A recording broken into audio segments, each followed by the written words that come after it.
같이 보실 성경은 사도행전 17장 한번 찾겠습니다. 사도행전 17장 11절.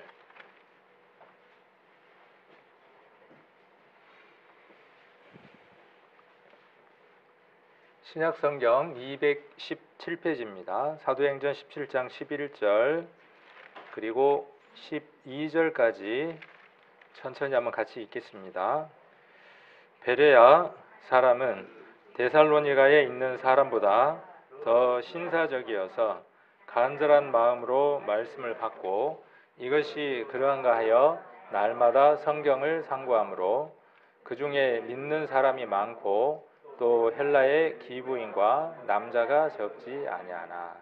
네, 감사합니다. 이렇게 오셔서 하루에 1시간 반씩 듣는 것이 참으로 쉬운 일은 아닙니다. 그래서 오셔서 이렇게 들어주시는 것, 또 함께 해주시는 것에 또 감사를 드리고, 오늘 여기 신사적인 사람이 누구인지 소개를 하고 있습니다. 한 지역, 두 지역이 나오는데, 한 지역은 데살로니가라고 하는 지역이 나오고 그 다음에 베레아라고 하는 지역이 나옵니다. 바울은 데살로니가의 2차 전도 여행 때에 지금 우리가 이렇게 성경을 배우는 것처럼 자세하게 성경을 가르치는 일을 합니다. 그래서 하나님이 살아계시다는 것, 그리고 하나님은 우리 인간들에게 귀한 것을 주고 싶어 하신다는 것, 구원을 주시고 싶어 하신다는 것. 그러나 우리가 하나님 앞에 죄를 지은 인생임으로 말미암아 구원함을 받을 수 없기 때문에 이 죄를 하나님 앞에 자복하고 회개함으로 말미암아 그 값들을 해결하는 방법을 찾으라고 강하게 이야기를 합니다. 근데 데살로니가에서는 반응이 별로 안 좋았어요. 별로 반응이 없었습니다. 그런데 베레아라고 하는 지역에서는 여기 있는 아까 귀부인과 남자들의 반응은 사뭇 달랐습니다. 그래서 그런 사람들을 성경은 무엇이라고 표현하느냐 하면 신사적인 사람이다 이렇게 표현을 합니다. 그래서 신사숙녀 여러분 이렇게 이야기를 하잖아요. 우리나라는 신사숙녀인데 외국에는 숙녀 신사 여러분 이렇게 이야기를 한다죠.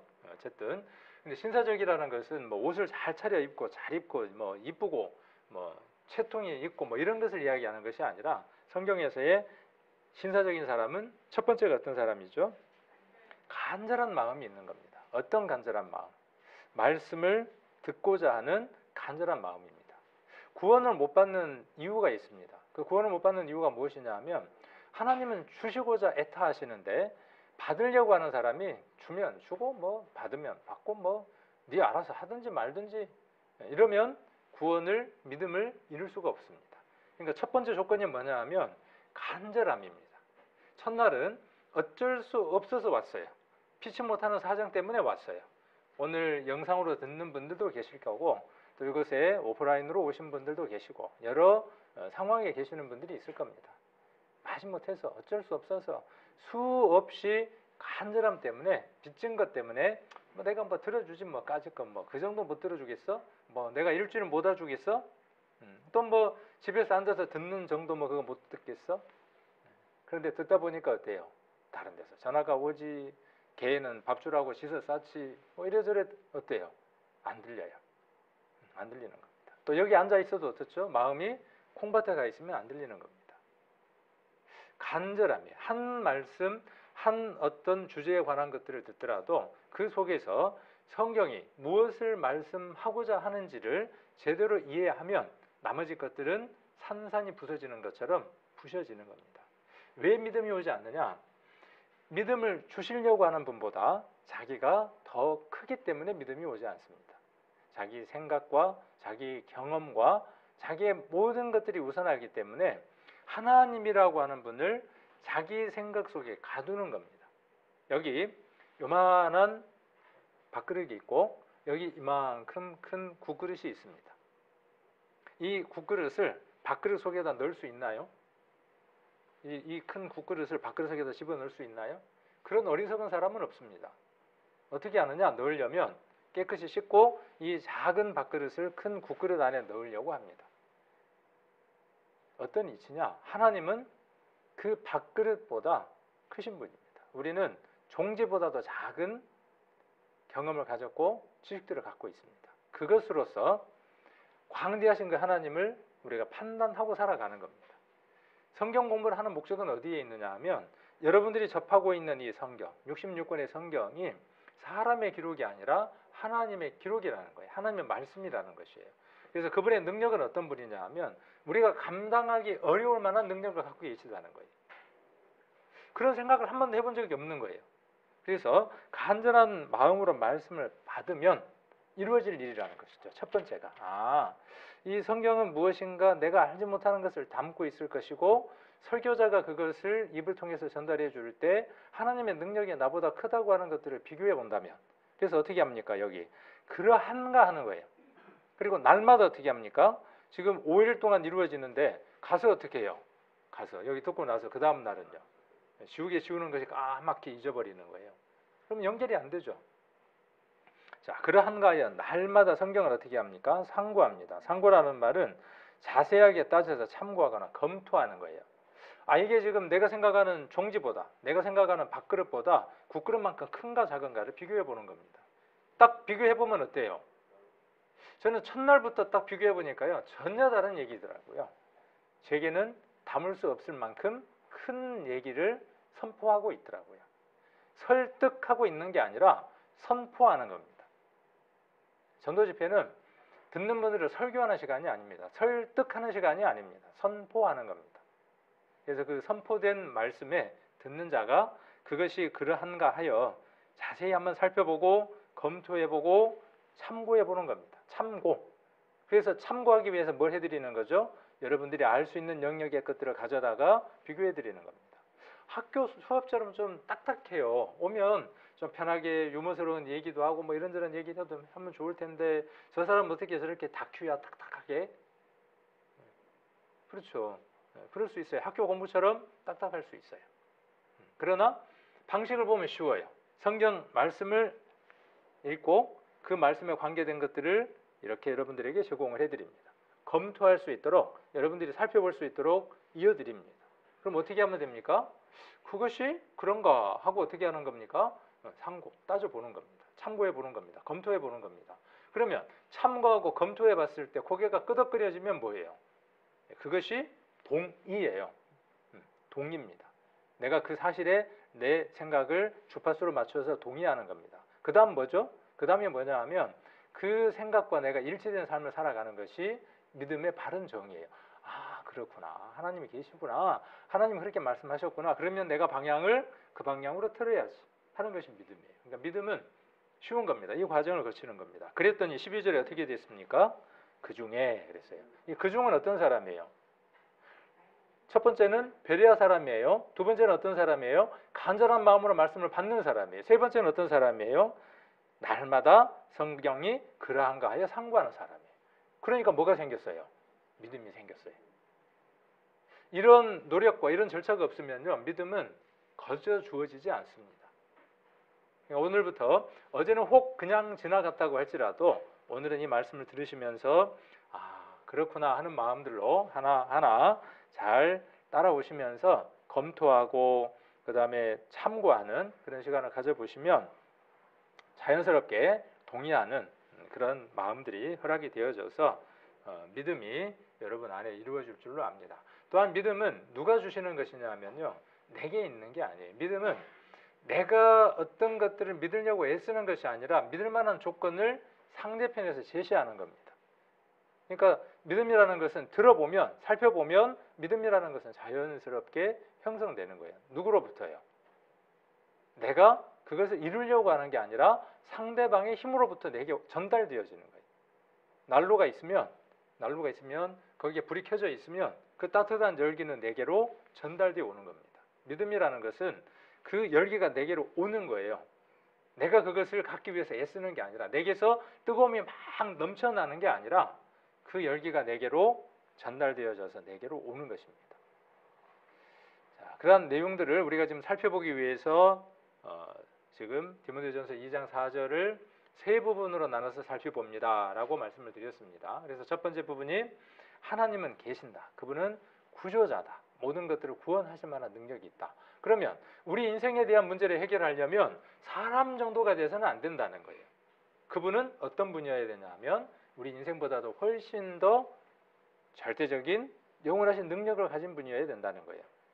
그래서 그분이 기록하신 것이 성경이고 그분의 기록에 그분께서 천지를 창조하셨다고 말씀하시고 창세기 1장에 이렇게 기록되어져 있죠. 태초에 하나님의 천지를 창조하시니라. 창세기 1장 1절이죠. 믿든지 말든지 사실을 이야기할 때에는 복잡하지 않습니다.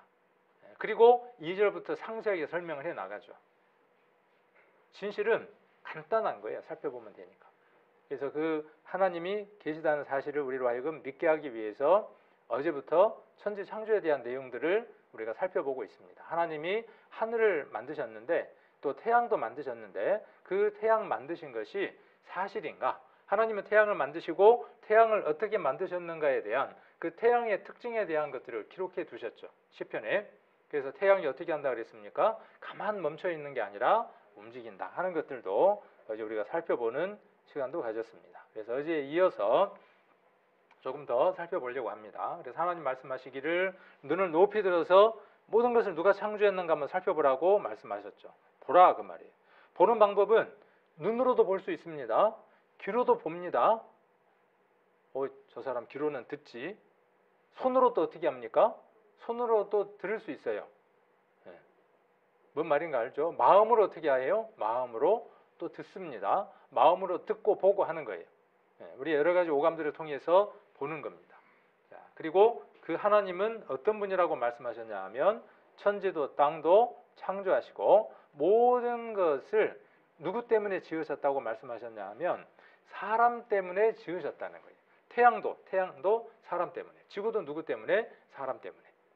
그것들을 지금 우리가 배워보고 있는 것이고, 그래서 나 여호와라, 나 외에는 다른 이가 없다. 노란색으로 된 부분 보시면 되죠. 그리고 표준 세번역 아랫부분에는 나는 주다, 주인이다. 그리고 나밖에는 다른 신이 없다. 천지를 창조한 인간을 만드신 신은 하나님이고 단지 한 분밖에 계시지 않는다. 그렇게 말씀하신 것들을 어제 태양을 통해서 한번 살펴보는 시간을 가졌습니다. 지구는 우리가 살고 있는 집을 가리켜서 우리가 지구라고 이야기를 합니다. 우리 집이 있고 사람들이 사는 이 지구라고 하는 집이 있습니다. 지구는 가만히 있을까요? 움직일까요? 한 200년, 300년, 500년, 1000년, 1500년 전, 3000년 전에는 이 지구에 대한 지식들이 전무했어요. 그래서 자기들 생각대로 생각했다 그랬죠. 그리스는 또 인도는 이러저런 생각을 갖고 있었다 그랬는데 성경은 누가 불러주셨으니까? 이 천지를 창조하신 하나님이 40명의 선지자들에게 기록하게 하셨으니까 그 사람의 지식과 그 사람의 모든 감정을 누가 통제해서 하나님의 영이 그를 통제해서 자기 생각을 적는 것이 아니라 하나님의 생각을 적게 했죠. 그래서 적고 나서 이게 무슨 말씀이죠? 몰라도 돼. 때가 되면 밝혀져. 이렇게 하신 말씀도 있다고 말씀을 드렸습니다. 그래서 지구는 자전축을 중심으로 해서 회전한다 하는 것은 지금 모르는 사람이 없어요. 모르는 사람이 없습니다. 23.5도로 기울어져서 스스로 한 바퀴를 탁 돕니다. 보통 우리가 그냥 24시간이라고 이야기하는 것, 정확하게는 뭐 몇 점 몇 하고 이야기를 하지만 한 바퀴 탁 자전을 합니다. 그러면 낮이 되고 밤이 되는 거죠. 중심으로 돕니다. 우리는 어떻게 그걸 알죠? 우리가 어떻게 그걸 압니까? 누가 우리에게 전달해 주지 않았다면 우리는 알지 못하는 겁니다. 성경 속에 이러한 내용이 있다는 것을 전달받지 못했기 때문에 우리가 모르고 있는 겁니다. 그러다 보니까 성경이 사실이라는 것도 하나님이 그 모든 것을 하셨다는 것을 우리가 알지 못하고 그러므로 믿을 기회가 없는 겁니다. 오늘 어제 배워보면 그렇구나. 그분이 그렇게 하실 만한 능력이 있는 분이구나 하고 고개가 끄덕거려진다면 정말 복을 받은 분들입니다. 자, 욥기 38장 14절입니다. 빠르게 찾을 수 있는 분들은 한번 찾아보시면 좋습니다. 욥기 38장. 욥기 38장에는 천지를 창조한 내용에 대한 질문들이 많이 나옵니다. 38장 1절 한번 보겠습니다. 욥기 38장 1절 때에 여호와께서 폭풍 가운데로서 욥에게 말씀하여 가라사대 무지한 말로 이치를 어둡게 하는 자가 누구냐 너는 대장부처럼 허리를 묶고 내가 네게 묻는 것을 대답할지니라 내가 땅에 기초를 놓을 때에 네가 어디 있었느냐 깨달아 알았거든 말할지니라 하나님이 욥에게 묻는 겁니다. 네가 그렇게 똑똑하냐? 세 친구들하고 변론을 하면서 자기 의가 하나님보다 더하다고 변론을 하게 됩니다. 하나님께서 직접 욥에게 말씀하시는 거예요. 지금 오늘 여러분들도 그 동일한 메시지를 듣고 있는 겁니다. 이 성경은 하나님의 말씀이니까 이 하나님의 말씀이 욥에게 말씀하신 것처럼 여러분들에게 뭐라고 말씀하시는 거냐 하면 그렇게 잘났고 그렇게 똑똑하면 천재가 어떻게 지어졌는지 한번 대답 한번 해봐. 그런데 대답할 수 있나요? 욥이 여러 질문에 대답을 다 못하고 입을 닫습니다. 그리고 하나님 앞에 무릎을 꿇습니다. 우리 인생들에게 필요한 것이 바로 그것입니다. 말씀을 들을 때 무릎을 꿇을 수 있는. understand라는 말이 있죠. understand. 무슨 말이죠? 영어의 understand. 누가 뭔 말을 할 때 understand 그러잖아요. 뭔 말이에요? 네 말 이해했어 그 말이잖아요. 그 말을 한번 분석을 한번 해봅시다. under라는 말은 무슨 뜻이에요? 아래예요. stand라는 말은 뭐예요? 서는 거예요. 어떤 사실 앞에 어떤 사람이 말한 것 아래로 꿇는 거예요. 자기의 생각이 그 아래로 들어가는 게 뭐냐 하면 아하 하고 이해를 하는 겁니다. 오늘 이 말씀들을 들으면서 이해했다. 그 말은 뭐냐 하면 이 성경 아래로 내가 들어갔다 그 말이에요. 하나님이 말씀하신 것 아래로 내가 들어갔다. 그 사람이 진짜 복이 있는 거예요. 왜요? 주인을 찾은 거기 때문에 그래요. 주인이 없는 사람은 참으로 불쌍한 인생을 살아가는 겁니다.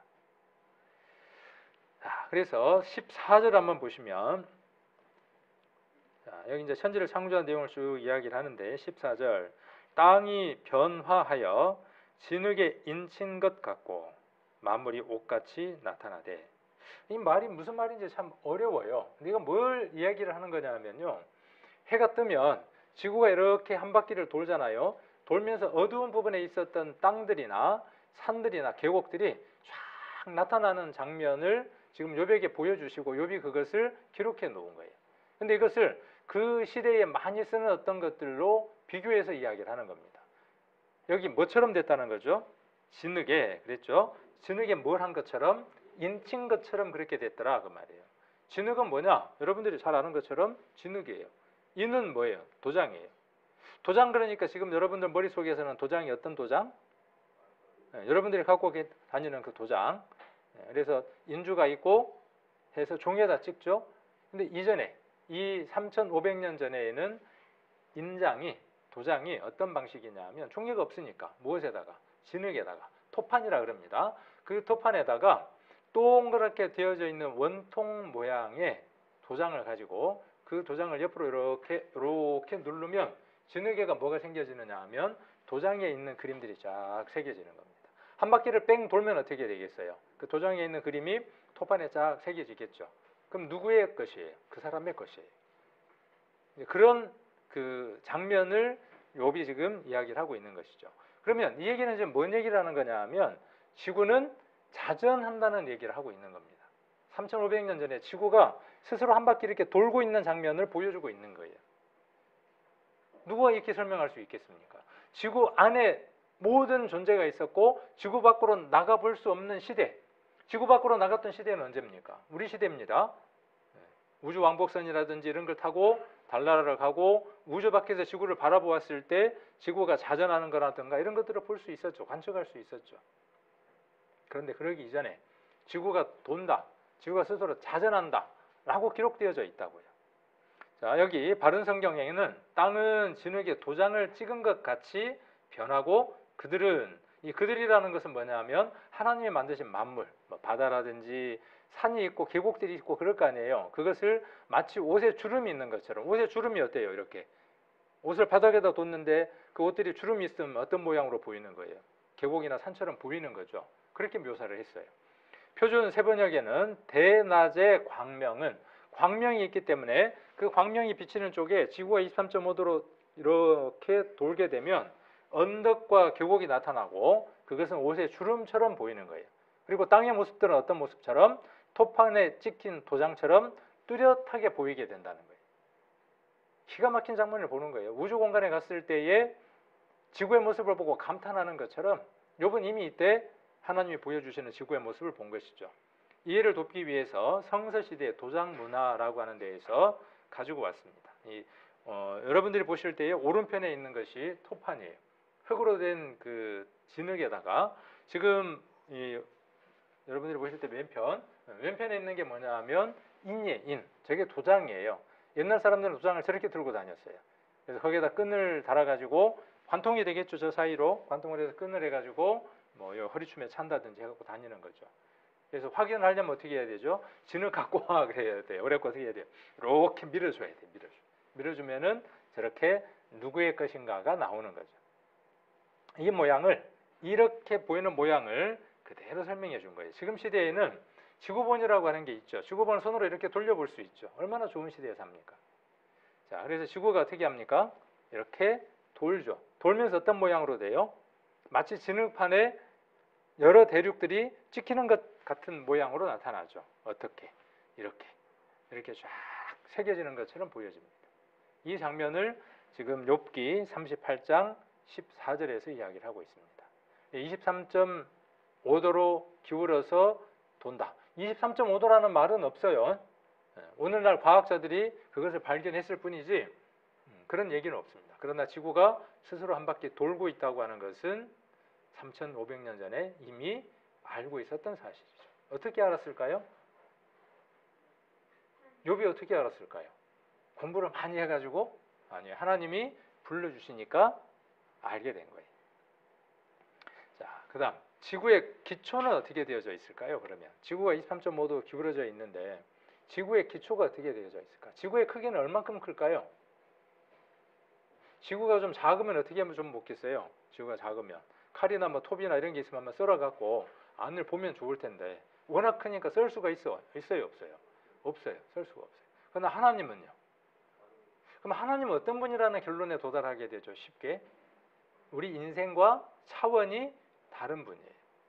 우리 눈은 너무 작으면 보지 못합니다. 코로나19 균 봐요, 못 봐요? 보면은 못 들어오게 하지. 너무 미세하거나 너무 작으면 못 봐요. 너무 크면요. 너무 거대하면 못 봅니다. 그래서 어떻게 해야 되냐 하면 너무 거대한 건 멀리 놓고 봐야 돼요. 멀리 놓고 보면 그 형체를 알 수 있어요. 근데 하나님은요.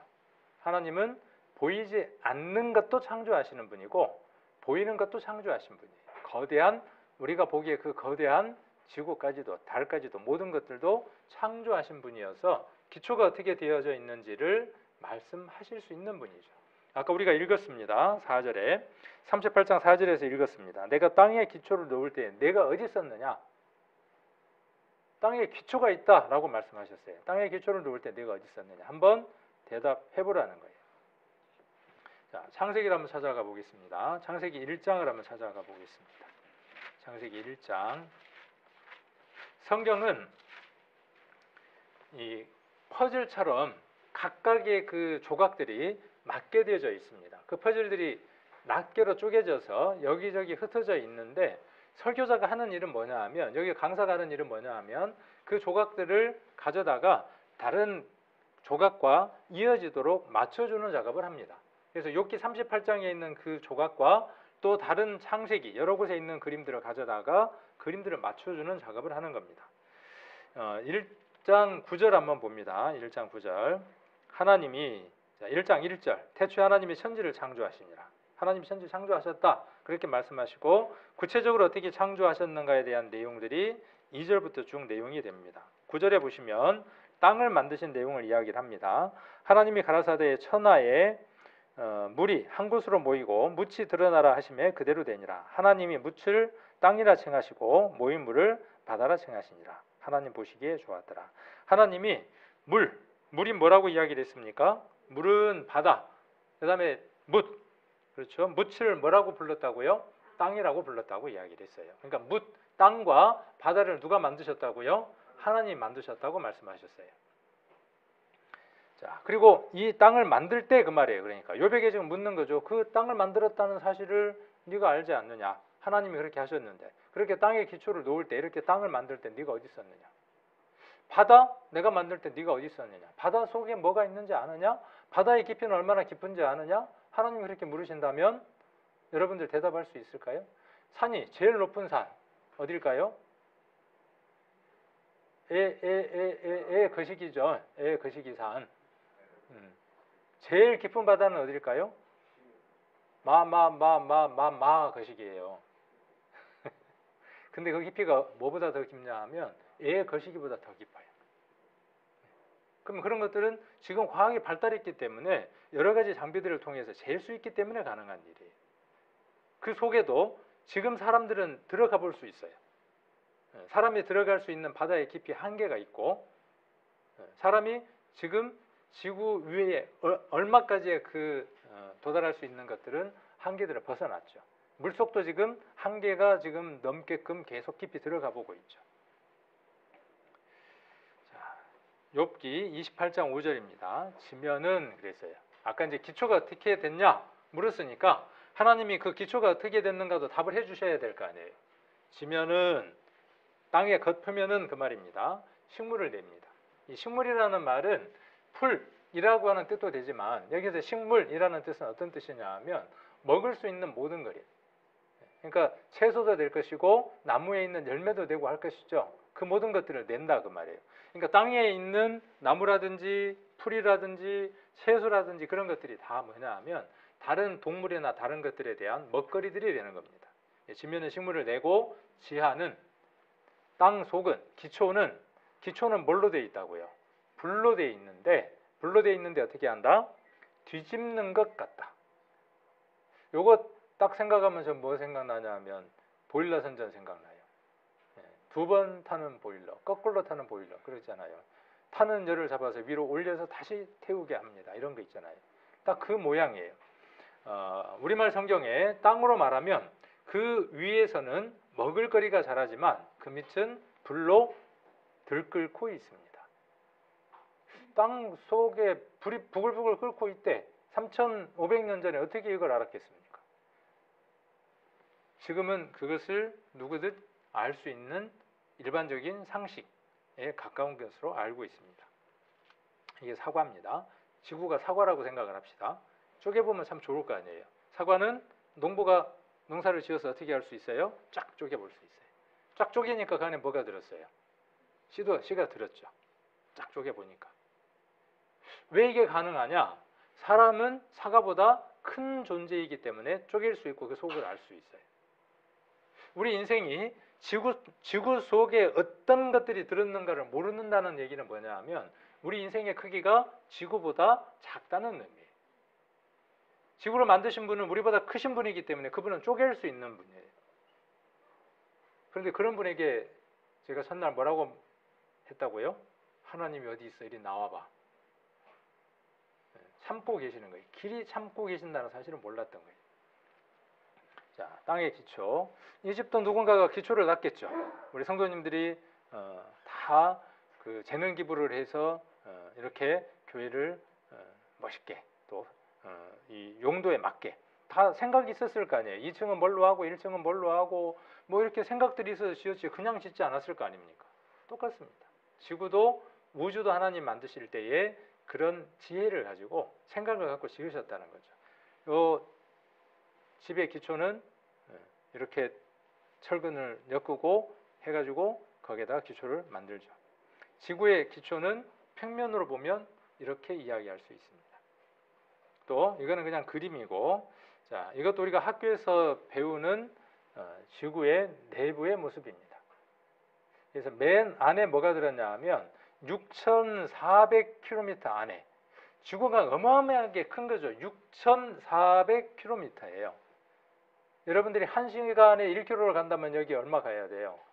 밤새 계산해야 돼요. 6,400이면 24로 나누면 1이 나오고 6,400 나누기 24 그러면은 하루에 얼마큼 가는지가 나오겠죠. 그러면 저기 며칠 만에 가는지 계산해 볼 수 있겠죠.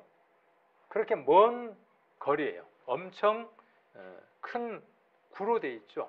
근데 그게 반지름이에요. 전체를 다 두르면 지구는 어마어마하게 크다는 걸 알 수 있겠죠. 내핵과 그 다음에 외핵과 멘틀과 지각 그리고 대기라고 하는 것으로 이루어져 있습니다. 오늘 이 얘기는요. 우리가 학교에서 이야기하는 것들이기도 하고 우리가 옛날에 배웠던 것들이지만 다 잊어버렸던 것들이에요. 근데 이거를 다 기억하고 다 외워야만 된다는 얘기는 아니에요. 아까도 말씀드렸던 것처럼 상고하는 거니까 성경 말씀 한 구절 하고 지면은 식물을 내고 지하는 불로 뒤집는 것 같다 그랬단 말이에요. 그런데 그것을 지금 우리가 배우고 있는 상고라 그랬으니까 참고해 볼 만한 자료들을 가지고 어떻게 보는 거죠? 비교해 보는 거예요. 그럼 우리가 어떻게 할 수 있어요?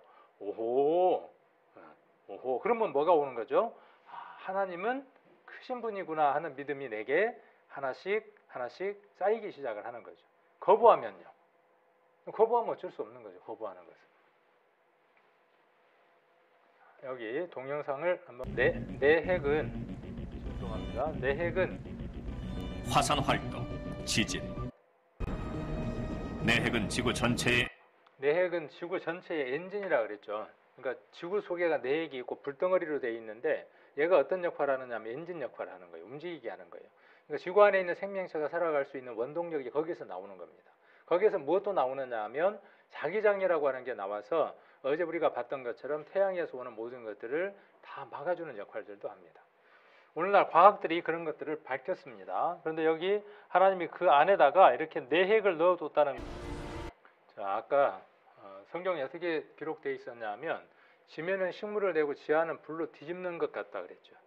이걸 보셨다면, 하나님 이걸 보여줬다면 어떻게 적으면 되겠습니까? 아까 욥기에 기록된 대로 적으면 돼요. 지면에는 풀이 자라고 지하에는 어때요? 불덩어리가 올라와 갖고 어떻게 해요? 올라왔다가 아래로 내려가는 일을 반복하죠. 이 반복에 의해서 많은 에너지들이 발생하고 지구 안에 있는 생명체들이 살아갈 수 있는 에너지원이 나와요. 엔진이에요. 지하에 하나님 뭘 두셨다고요? 그런 불을, 지하는 불로 뒤집고 있다. 뒤집고 있다라고 이렇게 이야기를 하고 있습니다. 어떻게 지구 속에 대해서 이렇게 잘 설명을 할 수 있겠냐는 거예요. 그것은 사과를 쪼갤 수 있는 존재인 것처럼 지구 속에 있는 모든 것을 들여다볼 수 있는 존재만이 기록할 수 있는 특별함입니다. 이래도 하나님 없어 나와봐 할 수 있을까요? 자, 바다 속에는 그러면 무엇이 있을까? 바다 속에는 뭐가 있을까요? 거북이도 있고 또 뭐도 있을까요? 뭐 갈치도 있고 갈치가 잘 때 어떻게 잔대요? 갈치하고 자나요?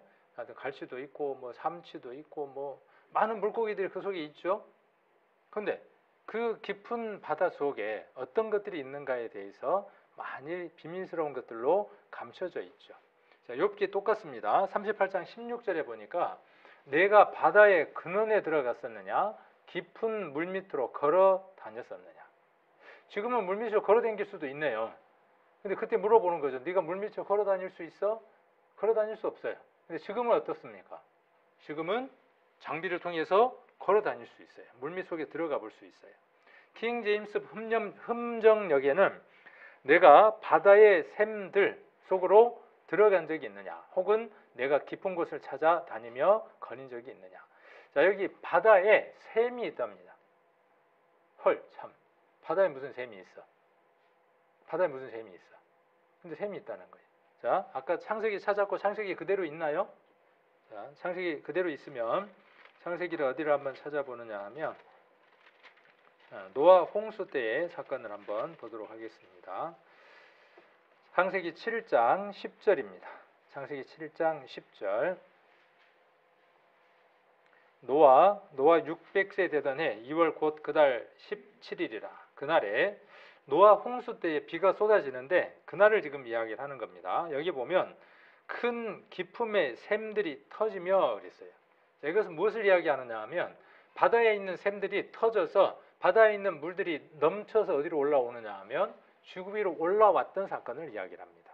그 다음 또 하나 어떤 사건을 이야기를 하느냐 하면 하늘의 창들이 열렸다 그랬어요. 하늘에 창이 있는데 창들 위에 물이 있었어요. 우리 1장에 보면 궁창 위에 물이 있었어요. 그 궁창 위에 물들이 노아 홍수 때에 아래로 쏟아집니다. 그러니까 우리가 상상할 수도 없을 만큼의 많은 양이 지구 안으로 쏟아져 들어오고 바다에 있는 깊은 샘들이 터지면서 올라옵니다. 그러니까 기쁨의 샘이 있다는 것은 이미 창세기 7장에 이야기하고 있는 내용이죠. 근데 욥에게도 지금 그렇게 이야기를 하는 겁니다. 그 샘이 있는데 네가 아느냐 그렇게 묻고 있는 겁니다. 자, 그런데 오늘날 과학이 발달해서 잠수정이라든가 이런 것들을 이용을 해서 바다 속에 들어가면 압력이나 이런 것들이 우리가 살아가는 곳하고 다르니까 어떤 특별한 장비를 갖고 들어가야 할 거 아닙니까? 그게 깊이가 뭐 100m, 200m, 300m 내려갈수록 점점 달라지겠죠, 조건이. 자, 그런데 그런 장비들을 통해서 들어가 보니까 뭐가 있더라는 거예요. 바다에 샘이 있더라는 거예요. 그래서 바다 샘을 발견했어요. 1973년도에 잠수함을 만들어서 해저 지형을 발견하고 바다에 심해에 샘들이 있다는 것을 알아냈어요. 그리고 2003년에도 바닷속에 분출구가 있다고 하는 것도 발견하게 됐어요. 자, 그다음 이것은 자료가 조금 다른 걸로 되어 있는데 순서가 좀 잘못되어 있는데 이겁니다.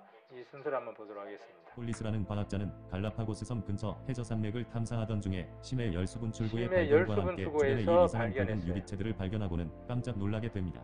화산 열로 구동되는 이 심해 자, 여기에서 그 심해에서 잠수장을 타고 들어가서 두 가지를 발견한 거예요. 하나는 뭘 발견한 거냐 하면 샘들이 있어서 샘이 이렇게 올라오고 있는 것과 또 하나 뭐냐 하면 그 샘 주위가 어마어마하게 뜨겁다는 것을 발견해요.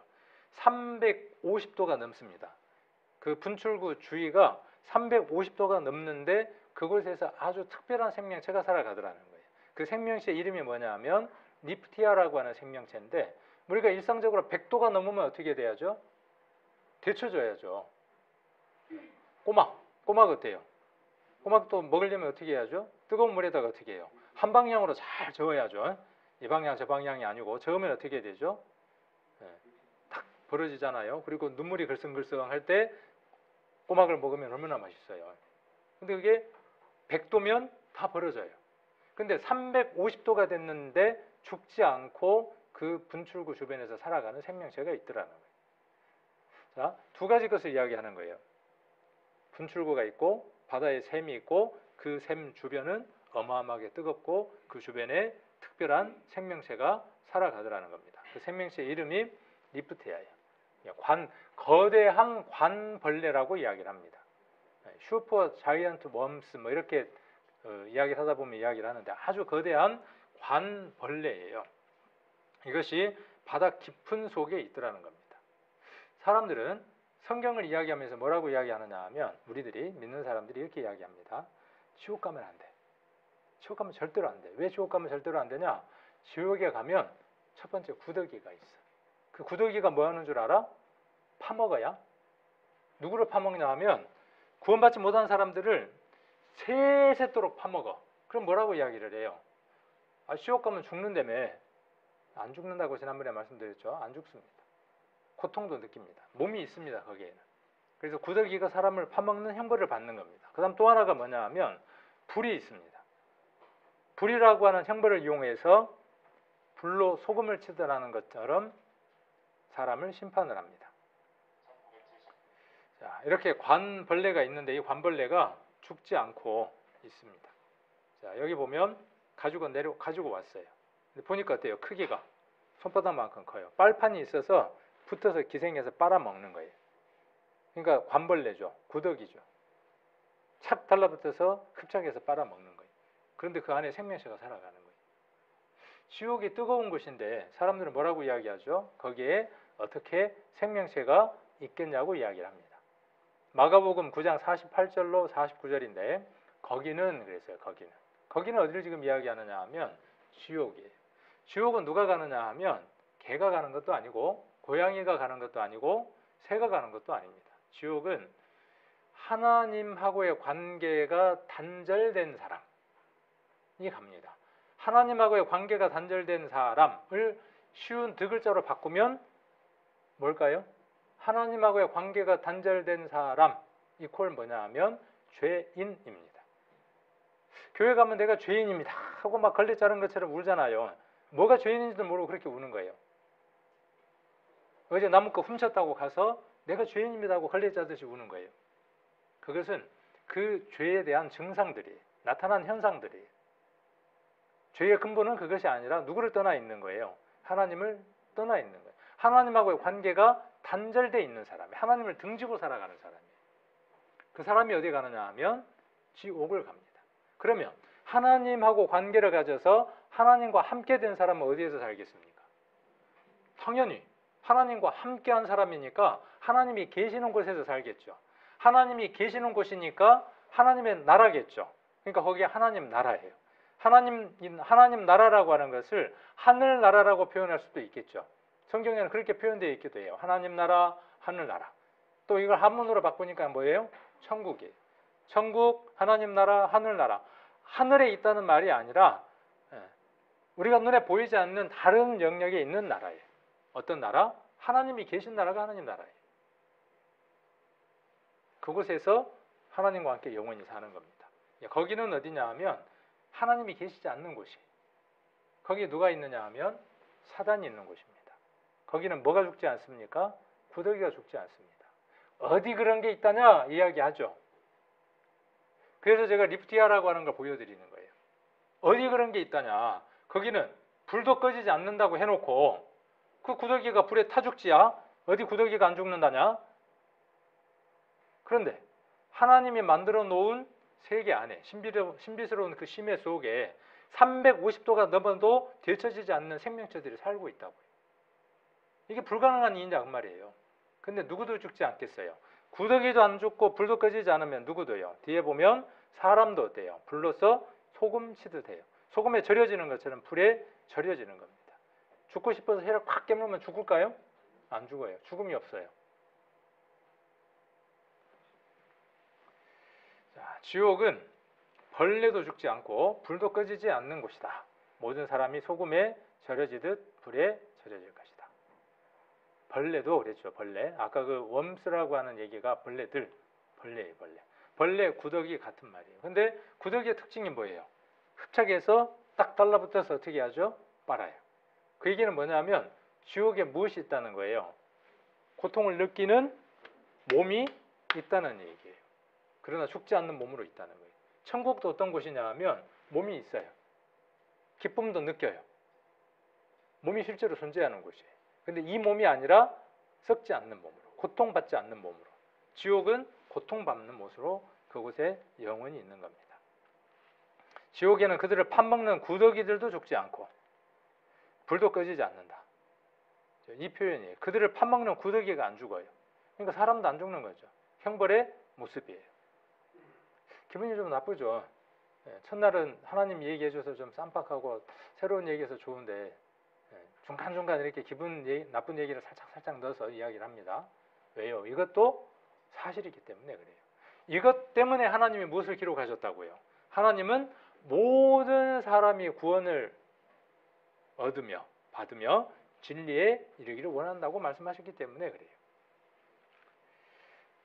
자, 거머리에게는 잠언 30장 15절입니다. 거머리에게는 두 딸이 있어 다고다고 하느니라. 이 거머리가 딸이 둘이 있대. 참 표현이 재밌죠. 거머리에게 딸이 둘이 있으니까 그 딸들이 맨날 뭐 한다. 여기 족한 줄을 알지 못하여 족하다 하지 않냐는 거 선언시 있다 그랬어요. 계속 달라고 하는 거예요. 두 딸이 있고 또 다른 딸들도 계속 달라고 하는 거예요. 그래서 선엇이 있다. 넛이 네 개가 있다 그 말이에요. 근데 그 네 가지가 어떻다는 거예요? 다고다고 하는 것처럼 부족하지 않아서 얼마든지 채워주라고 이야기한다. 그 첫 번째가 뭐냐 하면 음부다. 두 번째가 뭐냐 하면 아이 갖지 못한 배다. 그 다음에 세 번째가 뭐냐 하면 물로 채울 수 없는 땅이다. 그리고 네 번째가 뭐냐 하면 지옥에 있는 족하다 하지 않는 불이다. 이렇게 네 가지를 제시를 했어요. 실제로 지옥은 사람들이 이렇게 이야기를 합니다. 사람들이 뭐라고 이야기하느냐 하면 공동 번역에는 거머리에게는 달라고 보채는 딸이 둘, 아무리 먹어도 배부른 줄 모르는 것이 셋, 족하다 할 줄은 모르는 것이 넷이 있으니 그랬어요. 표현이 되게 재밌죠. 지옥, 그 다음에 족하다 할 줄 모르는 불이다 그랬어요. 사람들이 이렇게 이야기하더라고요. 전도를 해보고 천국 갑시다, 지옥 가면 안 됩니다, 그렇게 이야기를 하면 이렇게 저한테 이야기하더라고요. 천국은 10,000원이래. 사람들이 너무 많이 가서 10,000원이래. 그래도 자기가 들어갈 곳이 없대. 또 뭐라고 이야기하느냐 하면 지옥도 10,000원이래. 지옥이 너무나 많은 사람들이 지옥에 가 있기 때문에 지옥이 10,000원이어서 내가 들어갈 자리가 없대. 근데 여기 뭐라고 이야기하죠? 잠언 30장 15절에서 지옥은 어떤 곳이다? 음부가, 지옥이 무한대로 들어와도 돼요. 여러분 들어가 봐야 아무것도 아니에요. 그냥 점처럼 그곳에서 영원토록 태워지는 거예요. 자, 그 다음 그 지옥에 무엇이 부족하다는 거예요? 불이 부글부글 타고 있습니다. 지옥에. 나중에 넷째 날 좀 더 자세하게 말씀드리겠지만 족하다하지 않는 불. 이 불이 부글부글 타고 있습니다. 무엇하기 위해서 이 불이 있을까요? 태우는 형벌을 행하기 위해서예요. 그 불을 덧대야 돼요. 이런 말씀들도 어떤 말씀이다? 이것도 착하게 살아라. 죄 지으면 안 돼. 라는 것을 이야기하기 위한 말씀이 아니라 이것은 뭐예요? 실제로 너희가 가야 할 장소가 여기다 그 말이에요. 무엇이 존재하는 것처럼 심해의 그런 셈이 존재하는 것처럼 너희들이 가보지 못한 곳에 그러한 것이 실제로 있는 것처럼 너희들이 지금 가보지 않는 그 지옥 실제로 존재한다 그 말이에요. 천국도. 자, 하나님이 거주의 경계도 정해 놓으셨어요. 사람이 살아갈 수 있는 거주의 경계를 하나 두셨습니다. 왜? 모든 것들을 사람이 거하도록 창조하셨다 그랬으니까 사람이 살아갈 수 있는 거주의 경계를 정해 주셨는데 여기 거주의 경계를 하나 하셨다라고 말씀하셨고 거주의 경계를 하나 하신 목적이 어디에 있느냐 하면 하나님을 찾게 하기 위한 것이다라고 말씀하셨어요. 자, 여기 보면 행성들이 있습니다. 행성들이 있고 자, 여기 태양입니다. 태양이 있고 우리가 학교에서 배운 대로 수, 금 갑자기 생각이 말씀하셨어요. 수, 금, 지, 화, 목, 토, 천, 해, 명 태양계예요. 자, 이렇게 수성이 있고 금성이 있고 그 다음에 지구가 있고 이렇게 돼 있죠. 그 다음에 여기 화성이 있죠.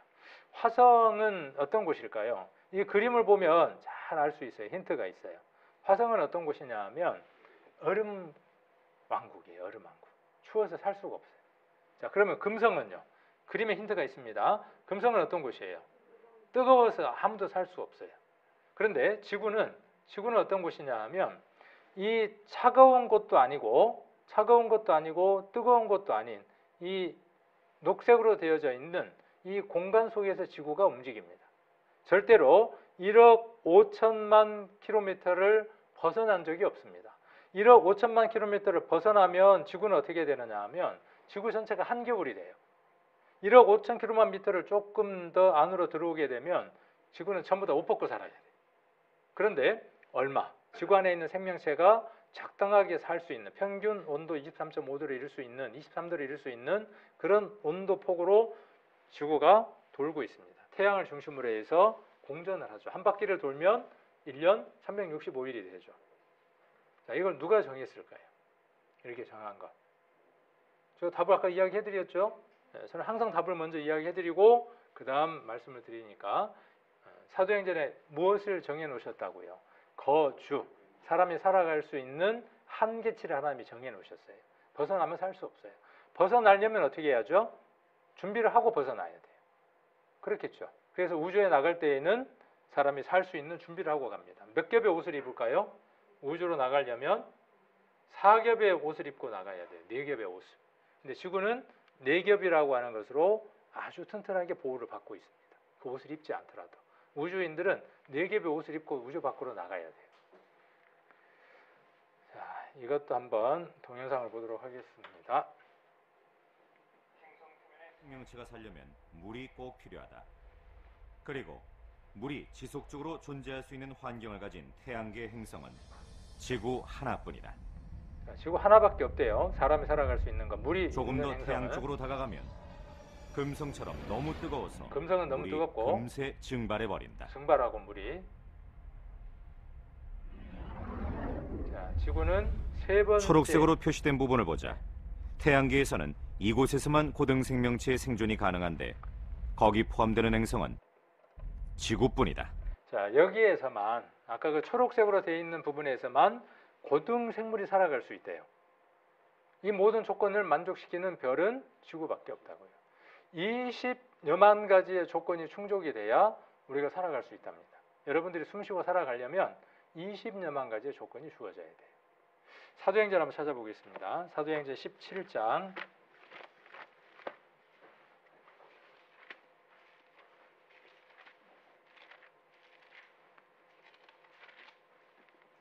17장 한번 보겠습니다.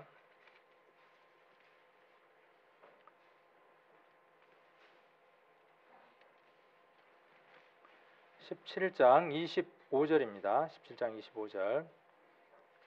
자, 또 무엇이 부족한 것처럼 사람의 손으로 섬김을 받으시는 것이 아니니 하나님은 부족한 게 없어요. 그래서 교회에 가서 하나님께 뭐 드린다 그러면 하나님 뭐라고 말씀하시겠어요? 아야, 나는 부족한 게 하나도 없다. 내가 너한테 뭐 주고 싶다. 그렇게 말씀하시는 겁니다. 자, 부족한 것처럼 사람의 손으로 섬김을 받으시는 것이 아니니 이는 만민에게, 자, 여기 무엇을? 생명을. 그다음 또 무엇을? 호흡을. 또 무엇을? 만물을. 이 만물이라고 하는 게 뭐예요? 우리가 살아가는 데 필요한 모든 것들을 통틀어서 만물이라고 그랬어요. 풀도 있을 것이고 고기도 있을 것이고 모든 걸 이야기하는 거죠. 근데 그 중에 제일 중요한 건 따로 뺐어요. 만물 안에서 제일 중요한 것은 밖으로 몇 개를 뺐습니까? 2개를 뺐어요. 뭐를요? 생명, 호흡. 여러분들이 이렇게 호흡하고 살아가잖아요. 이게 누가 호흡하게 하신다고요? 여러분 심장이 호흡하게 하는 게 아니고, 그러므로 생명은 누구에게 있습니까? 하나님에게 있습니다. 생명은 하나님의 것이에요. 자, 이것이 생명이 하나님이 주신다고 하는 큰 증거입니다. 자, 그래서 지금까지 그 몇 개의 창조적인 사실들에 대한 내용들을 살펴보는 시간을 가졌습니다. 자, 그 다음 하나님께서 우리 인생들을 만드시고 그 만드신 인생을 어디에 두셨는지를 조금 더 살펴보는 시간을 가져보려고 합니다. 자, 하나님께서 이 모든 것을 누가 창조하셨던가요? 말씀. 우리가 지금 이사야서 40장 26절 말씀을 어제부터 우리가 배웠죠. 눈을 들어서 창조한 모든 것들을 보니까 누가 만드셨어요? 좀 말하기가 껄끄러운가요? 불편한가요? 하나님이라고 말하기가. 자, 그러면 이렇게 말하는 것이 훨씬 더 하나님께 은혜가 있을 거예요. 내 주입니다. 내 주. 내 주인입니다. 내 주인. 나의 하나님. 내 주인입니다. 그 말입니다. 여기 나는 주다. 나밖에는 다른 신이 없다. 라고 하는 것을 이야기하기 때문에 그렇습니다. 그러면 사람은 누가 만들었냐? 그 말이에요. 사람은 누가 만드셨냐? 하나님이 사람을 만드셨습니다. 흙으로 사람을 지으셨어요. 이 몸에 사람의 껍데기, 하드웨어, 이 껍데기의 재질은 무엇이라고 성경을 이야기하느냐 하면 흙이다 이야기를 하고, 여러분들 휴대폰 기가 막히게 좋은 걸 샀습니다. 요즘 뭐 폴더블 폰 200만 원짜리로 샀어요. 반으로 탁 펼쳐지는 거 있잖아요. 접히는 거 샀습니다. 그 안에 뭐가 없으면요? 운영체제. 안드로이드라고 하는 운영체제가 없으면요, 휴대폰 앞만 좋은 거 사봐야 필요 없어요. 컴퓨터를 샀는데 컴퓨터 안에 윈도우 11 운영체제가 없으면 아무것도 못해요. 글을 적어서 프린트할 수 있는 한글이라든지 파워포인트라든지, 지금 이게 프로그램이죠. 컴퓨터가 여기에 있고 이 둘이 결합을 해야만 뭔가 결과물들이 보이는 겁니다. 하나님도 우리 인생을 만드실 때 껍데기 이렇게 만드시고 그 안에 뭘 넣으셨냐 하면 아주 특별한 운영체제를 넣었어요. 그 운영체제가 지금 여러분 안에 돌아가고 있습니다. 창세기 2장 7절입니다. 여호와 하나님이, 성경을 찾으셔도 되고 여기 있는 걸 보셔도 됩니다. 여호와 하나님이 뭘로요? 흙으로. 또 여기서 갑자기 불손한 생각이 들어오는 거예요. 야, 흙으로 사람을 어떻게 만든다냐. 또 누처럼 생각하는 거예요. 하나님을.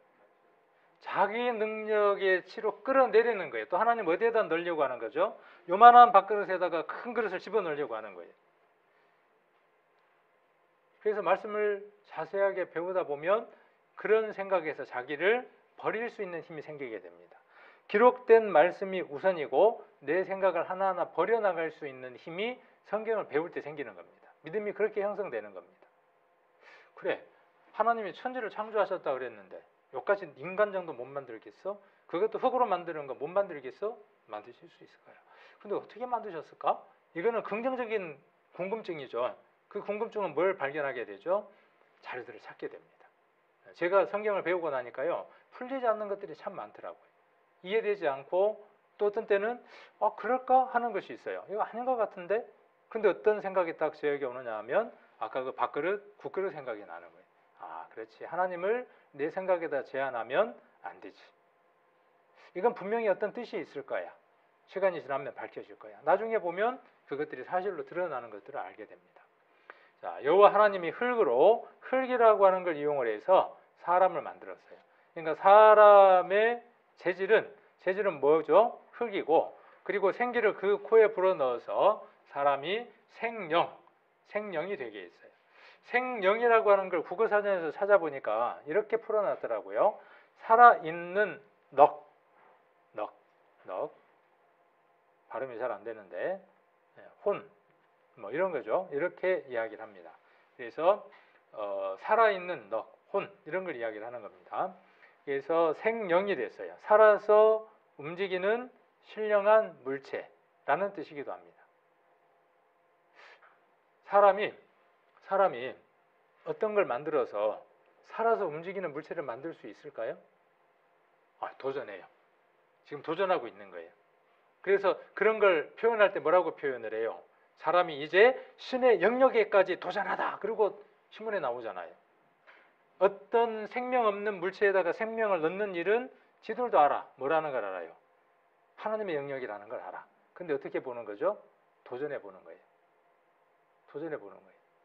생명을 넣는 것은 하나님의 영역의 것이에요. 어디에다 넣습니까? 생기를. 그래서 생기라는 말은 살아있는 영, 또 뭐 호흡, 영혼을 이야기를 하는 겁니다. 생령이라는 말은 살아있는 영, 말 그대로 신령영자죠. 그래서 이것을 그림으로 표현을 해보면 이렇게 한번 표현을 해볼 수 있어요. 사람에게는 몸이 있고요. 이건 뭘로 만들어졌냐 하면 흙이에요. 그래서 몸이라고 할 때, 이 바디라고 할 때 그 속에 어떤 단어가 함께 들었냐 하면 이 더스트라고 하는, 먼지라고 하는 단어도 함께 들어있습니다. 티끌이에요. 사람은 티끌 같은 존재예요. 그 티끌들이 모여져서 어떤 형체를 이루고 있어요. 아무것도 아닌 존재예요. 무엇이 나가버렸을 때에는 그 사람 안에 있는 소프트웨어, 운영체제가 나가버리면 아무것도 아니에요. 사람이 옆에 같이 누워서 잡니다. 영이 들어있어서 따뜻하면 어때요? 같이 만지면서 전혀 아무 생각 없이 잡니다. 자, 그런데 어느 날 갑자기 영이 나가버립니다. 생기가 나갑니다. 그럼 어떻게 됩니까? 빈집이 되죠. 빈집 한번 만져보셨습니까? 우리 장례를 치르거나 그러면 빈집 장례를 치르죠. 그 빈집을 옆에 두고 하룻밤 잘 수 있나요, 없나요? 근데 누구예요? 그 빈집이. 어제까지만 해도 누구였어요? 내 남편이고 내 아내였을 수도 있어요. 내 아버지였을 수도 있어요. 그런데 그 집이 그렇게 중요한 집이었으면 어떻게 해야만 합니까? 떠나가지 못하도록 계속 평생 옆에 둬야 될 텐데 그렇게 할 수가 없죠. 곧 어떻게 되어집니까? 곧 썩기 시작을 하죠. 티끌이에요. 아무것도 아닌 것이에요. 그래서 그것이 어디로 돌아갑니까? 흙으로 다시 돌아가는 겁니다. 그 안에 혼이라고 하는 게 있습니다. 사람에게는 지식이 있고 감정이 있고 의지가 있습니다. 그리고 그 안에 영이 있습니다. 이 영이 이 혼과 영을 묶어서 이야기하기도 하고, 성경은 어느 곳에서는 영만 이야기하기도 하고 어느 곳에서는 혼만 이야기하기도 하고 이 영과 혼을 묶어서 이야기하기도 합니다. 때로는 혼이라고만 이야기할 때도 있습니다. 그러니까 앞뒤 내용을 잘 읽어야 되겠죠. 그러나 이 둘은 불가분의 관계가 있어요. 눈에 보이지 않는 거예요. 그러나 이 몸을 움직이게 하는 주인입니다. 김종근이라고 하는 것은 이 집을 이야기하는 게 아니라 이 집의 주인의 이름이 김종근이에요. 문패예요, 문패. 그 사람이 나가면 빈집이 되는 겁니다. 생령입니다. 자, 그런데 사람이 흙으로 만들어졌다는 사실은 18세기 또 19세기 초가 되면서 광물질을 분석할 수 있는 지식들이 늘어나면서요. 이런 생각들을 하게 됩니다. 사람이 정말 성경에 나와 있는 대로 흙으로 만들어졌을까 하고 연구를 해보니까 여기 보니 인체를 구성하는 광물질을 화학적으로 분석해 본 결과 흙과 같은 물질이라는 사실이 밝혀졌다는 거예요. 여기에 나타난 광물 성분은 수천 년 전에 이미 성경에 기록된 대로 사람이 흙이라고 하는 사실을 보여주고 있다는 거예요. 뭐 여러 동영상들이나 이런 곳에서도 나왔고 동영상도 한번 보도록 하겠습니다. 과학자들이 사람과 흙의 구성 성분을 조사해 본 결과 산소, 수소, 칼슘, 인, 나트륨, 마그네슘, 철, 구리, 망간, 아연, 크롬 등 거의 대부분 공통적인 성분을 갖고 있는 것으로 나타났습니다. 다시 말해 사람을 화학적으로 성분 분석하면 흙이라는 것입니다. 뭐 이런 자료들은 뭐 무수하게 많습니다. 너무나 많아서 문제죠. 자, 여기 하음이하고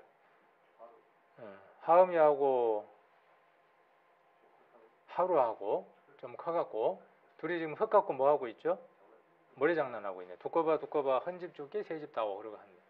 똑같은 흙인데 흙인데 그 흙을 가지고 누가 활용을 하느냐는 것에 따라서 그냥 장난감에 불과할 수도 있고 이것을 도자기 공에다가 주면 똑같은 흙인데 그 흙을 가지고 어떻게 재료를 손질하느냐는 것에 따라서 도자기가 나오기도 하고 똑같은 흙인데 이것을 반도체를 만들 수 있는 과학자들에게 주면 뭘 만들어내느냐 하면 규소라고 하는 걸 뽑아내서 반도체를 만들어냅니다.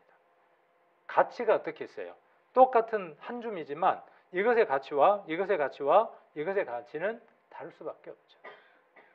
똑같은 흙을 누가 만지작 하셨습니까? 하나님이 만지작 하셔서 어떻게 했다고요?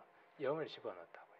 그 영은 하나님의 형상입니다. 그래서 사람을 누구의 형상대로 만드셨느냐 하면 하나님의 형상대로 지었습니다. 창세기 1장으로 한번 가봅니다. 창세기 1장 26절입니다. 창세기 1장 26절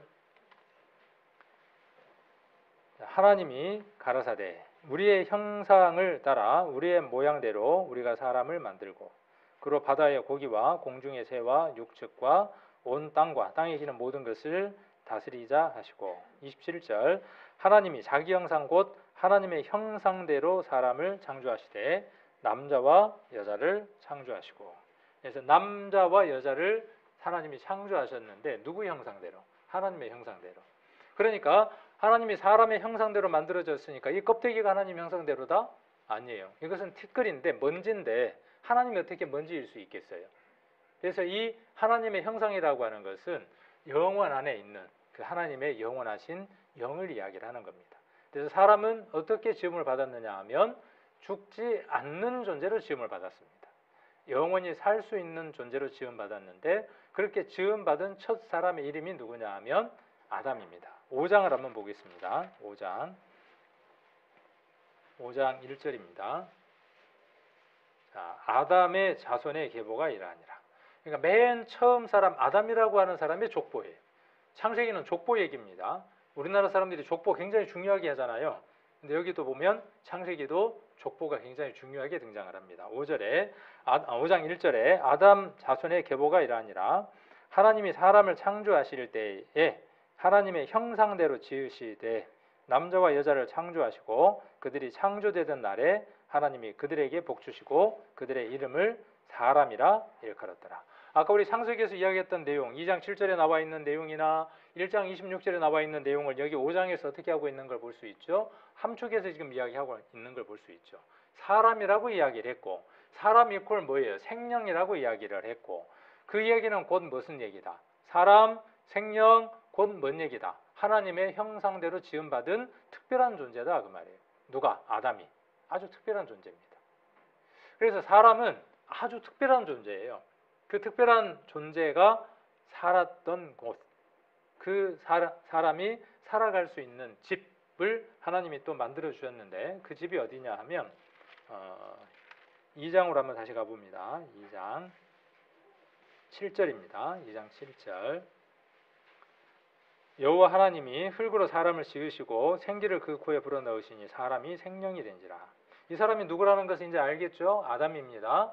그리고 그 갈비뼈를 취해서 여자를 만드는데 그 내용들이 뒤에 나오는 것도 여기에 함께 함축해서 이야기를 하고 있습니다. 8절 여호와 하나님이 동방의 에덴에 동산을 창설하시고 자, 동방에, 동쪽 방향이죠. 하나님이 동쪽 방향에 에덴이라고 하는 장소에 동산을 만드셨어요. 창설하시고 그 지으신 사람을 거기 두시고 그 지으신 사람이 누구일까요? 아담입니다. 여호와 하나님이 그 땅에서 보기에 아름답고 먹기 좋은 나무가 나게 하시니 동산 가운데에는 생명나무와 선악을 알게 하는 나무도 있더라. 강이 에덴에서 발원하여 동산을 적시고 거기서부터 갈라져 네 근원이 되었으니 첫째 이름은 비손이라. 금이 있는 하월라 온 땅에 둘렀으며 그 땅의 금은 정금이요 그곳에는 베들리엄과 후마노도 있으며 둘째 강의 이름은 기원이라. 구스 온 땅에 둘렀고 셋째 강의 이름은 히데겔이라. 아수르 동편으로 흐르며 넷째 강은 유브라데더라. 여호와 하나님이 그 사람을 이끌어 에덴 동산에 두사 그것을 다스리며 지키게 하시고 여호와 하나님이 그 사람에게 명하여 가라사대 동산 각종 나무의 실과는 내가 임의로 먹되 선악을 알게 하는 나무의 실과는 먹지 말라. 내가 먹는 날에는 정령 죽으리라 하시니라. 이 17절에서 우리가 다시 한번 생각을 해봅시다. 먹으면 죽는다 그렇게 하나님 말씀하셨습니다. 그럼 우리 여기에서 힌트를 하나 얻을 수 있죠. 어떤 힌트를 얻을 수 있습니까? 아담은 하와는 죽는 존재다 안 죽는 존재다.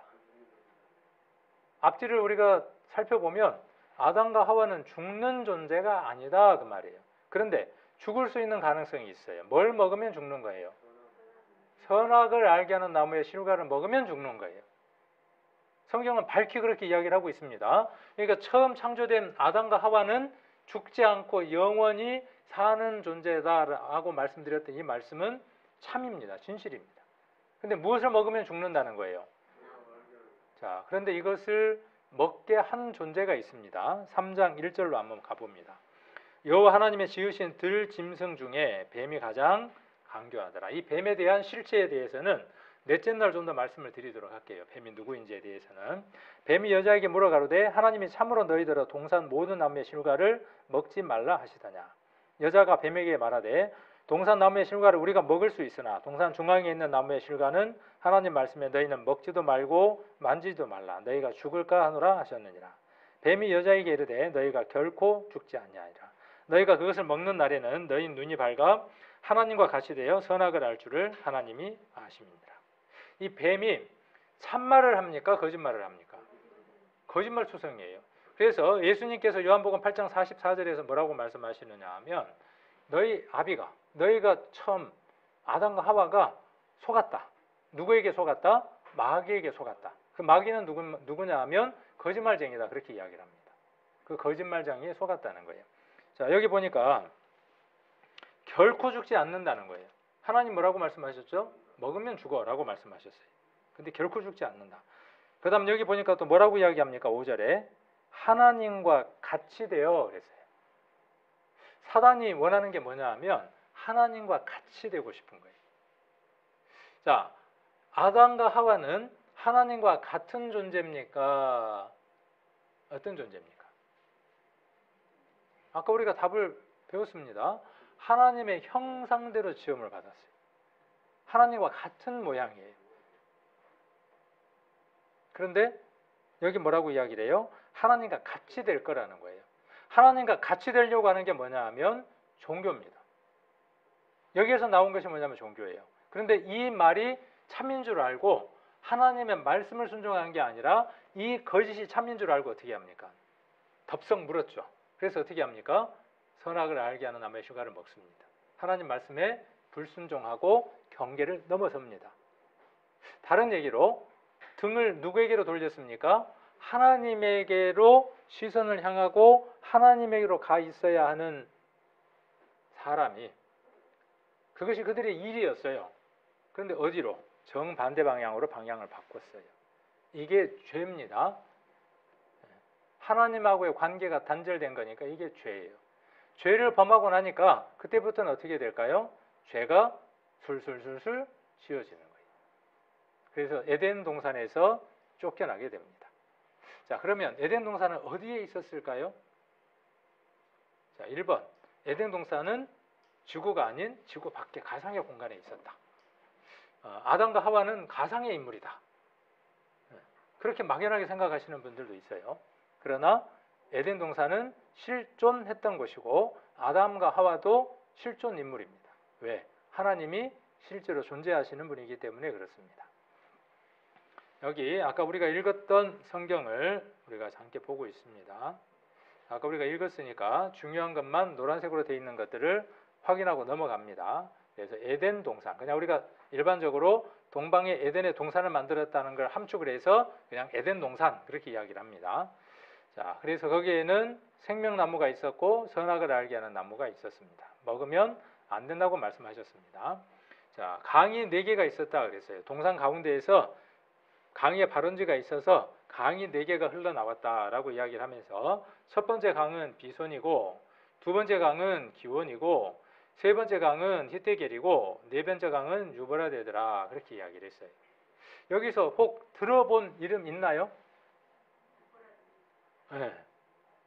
이거 옛날에 핵교 댕길 때 자주 나오지만 핵교 댕길 때 사회나 뭐 이런 것들을 배울 때 이 유프라테스 나옵니다. 인류 문명의 발상지 어디죠? 거시기 해갖고 몇 군데 있잖아요. 네. 주로 어디를 중심으로 해서 문명이 발생했죠?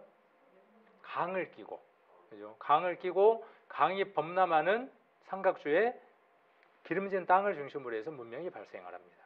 강이 있고 그 강이 범람하면서 그 사이에 땅이 이루어지는 거예요. 그래서 메소포타미아 문명, 인류 문명의 첫 문명이라고 이야기를 하죠.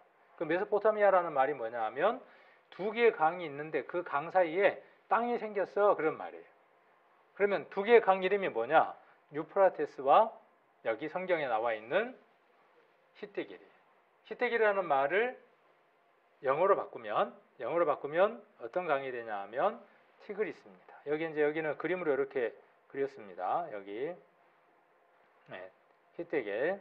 그래서 히데겔이라고 하는 것을 영어 성경을 보니까 저도 영어는 잘 못하는데 어쨌든 세 번째 강은 티그리스다라고 이야기를 하고 있고 네 번째 강은 유프라데스다고 이야기를 하고 있고 그다음에 고대 문헌을 살펴보는 그 서적들에 보면 히데겔은 티그리스다라고 이야기를 하고 있고 티그리스 강을 이야기를 하고 있다 그랬어요. 그다음에 유프라테스는 소아시아 최대의 강이고 메소포타미아 문명에 큰 영향을 끼친 큰 강이다 그렇게 이야기를 하고 있죠.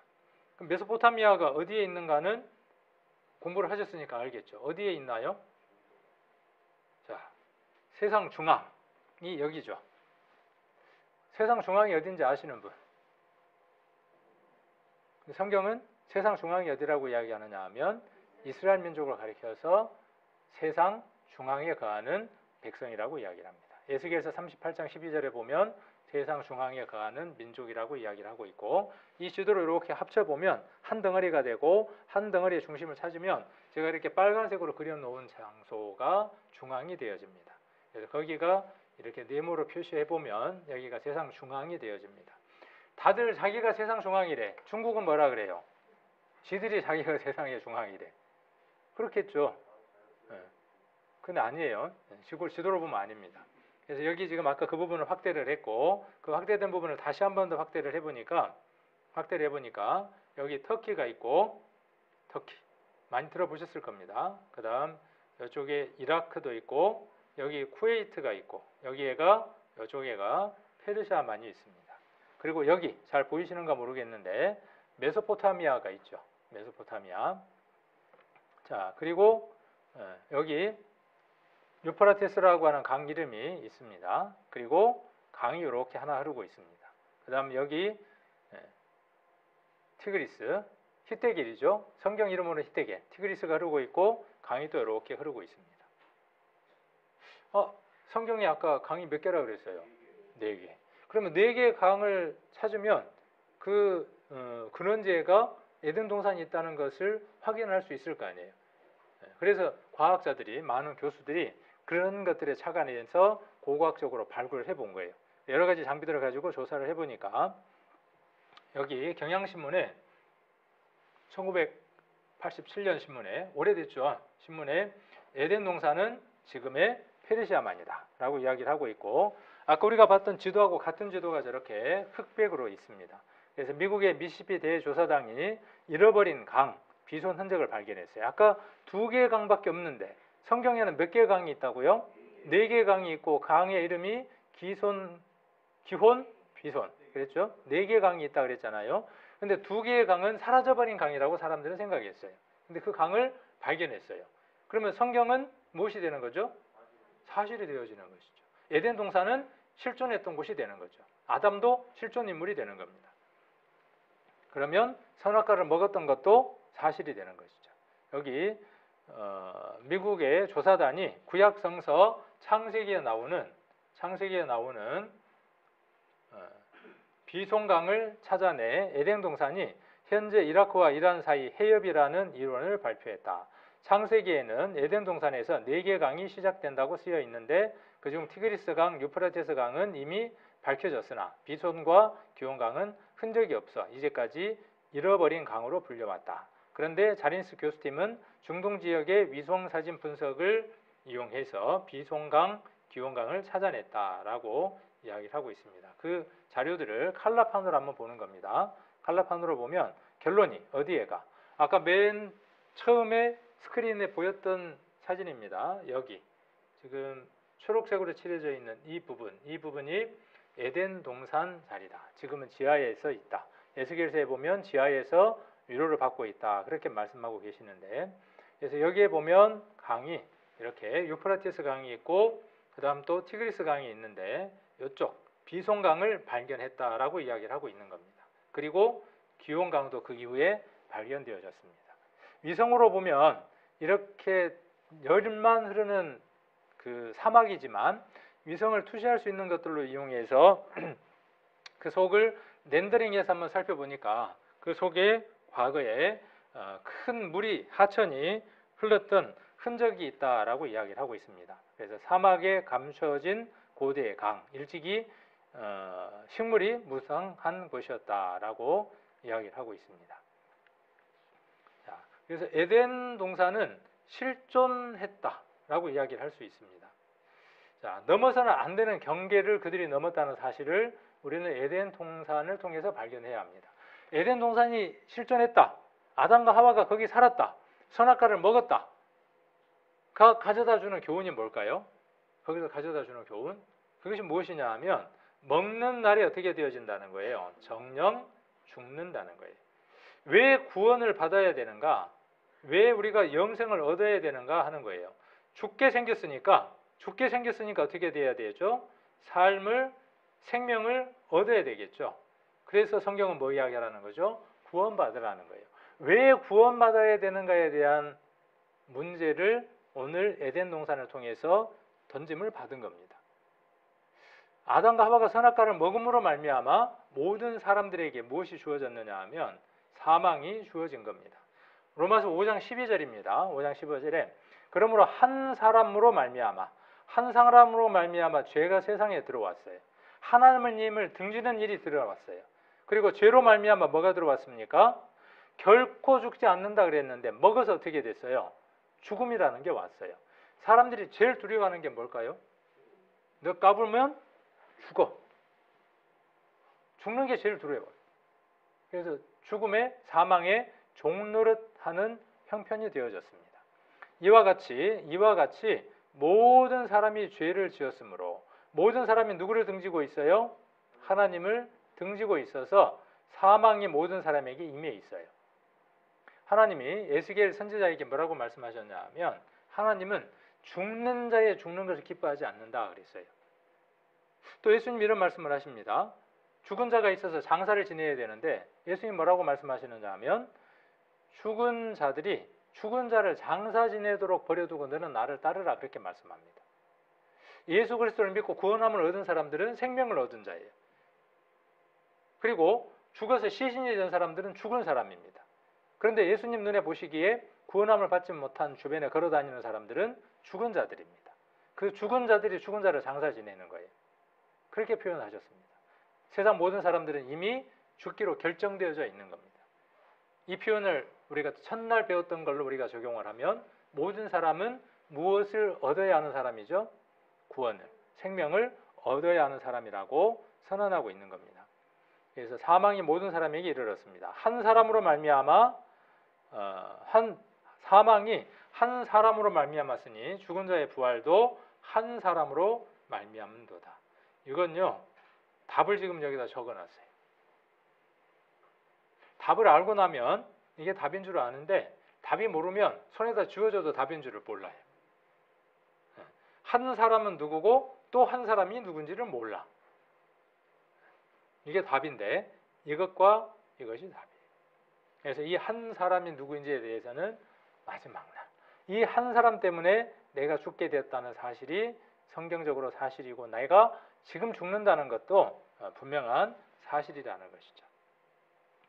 오늘 이 소돔과 고모라에 대한 내용들을 한번 살펴봐야 되는데 오늘은 여기까지 한번 살펴보는 시간을 가져보도록 하겠습니다. 그래서 사망이라고 하는 죽음이라고 하는 것은 누가 선택한 것이냐 하면 아담이라고 하는 존재가 아담이 하나님을 선택하지 않고 아까 뱀이었죠. 사단을 선택함으로 말미암아 이루어진 일이라는 사실을 한번 확인하시고 내일 또 다른 내용들을 살펴볼 수 있는 시간을 갖도록 하겠습니다.